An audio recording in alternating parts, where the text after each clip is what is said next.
Chlamydia. Kalau chlamydia itu nanti kalau dia terinfeksi, dia pertama bisa jadi konjungtivitis inklusif.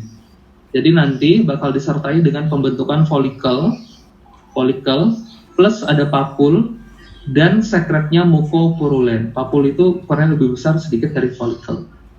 Tapi nanti kalau dibiarkan secara kronis, dia bisa berkembang ke arah trakoma. Kalau trakoma itu ada folikel, papul, dan nanti konjungtiva tarsalnya bisa terbentuk jaringan parut karena inflamasi kronis. Nah, ini gambaran. Nah, ini adalah jaringan parut pada trakoma ya, jadi dia mengalami pembentukan jaringan parut. Nah, ini gambaran konjungtivitis inklusif. Jadi sekretnya mukopurulen, tidak sepekat atau tidak sekental sekret pada bakteri. Terus ada lagi namanya konjungtivitis alergi. Alergi kita bagi jadi vernal, atopik, sama flekten. Nah, kalau vernal itu pertama dia gatal, rasa gatal, dan yang khas dari vernal itu adalah adanya gambaran cobblestone. Jadi kalau kita lihat di sini papilnya besar-besar, yang disebut dengan gambaran cobblestone. Terus nanti pada permukaan limbusnya, titik-titik limbusnya, ada gambaran Horner Trantas dots. Jadi ada titik-titik warna keputihan yang disebut dengan Horner Trantas dots. Itu vernal. Terus ada lagi atopik. Kalau atopik itu biasanya pada pasien ada riwayat atopinya. Jadi mungkin dia ada dermatitis atopi, ada asma, ada rinitis alergi, kemudian matanya gatal. Nah itu bisa jadi dia terkena dermatitis konjungtivitis atopi.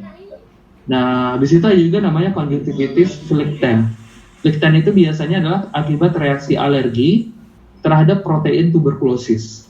Jadi dia mungkin kena TB, ternyata dia alergi dengan proteinnya. Nah nanti bisa terbentuk nodul pada tepi-tepi limbus. Nah itu namanya flikten. Nah untuk pengobatan kalau alergi biasanya itu kita pakai antihistamin topikal atau bisa juga dengan Selma stabilizer. Selma stabilizer itu kayak sodium kromoglikat atau bisa juga lodoxamid. Nah itu bisa diberikan untuk yang alergi. Di alergi ada 3 ya, vernal, atopi, flikten. Bakteri tadi ada GO purulen ya. Tata laksananya hampir mirip. GO itu pakai Cef3. Nanti boleh ditambahin antibiotik topikalnya. Sedangkan kalau bakteri yang lain kayak Staphylococcus, purulen juga, ada reaksi papilar juga, tapi mungkin nggak seberat GO. Dan untuk penata laksanaannya adalah dengan salep antibiotik biasa kayak erythromycin. Nah itu bisa dikasih. Oke, sampai sini ada yang mau ditanya tentang konjungtivitis?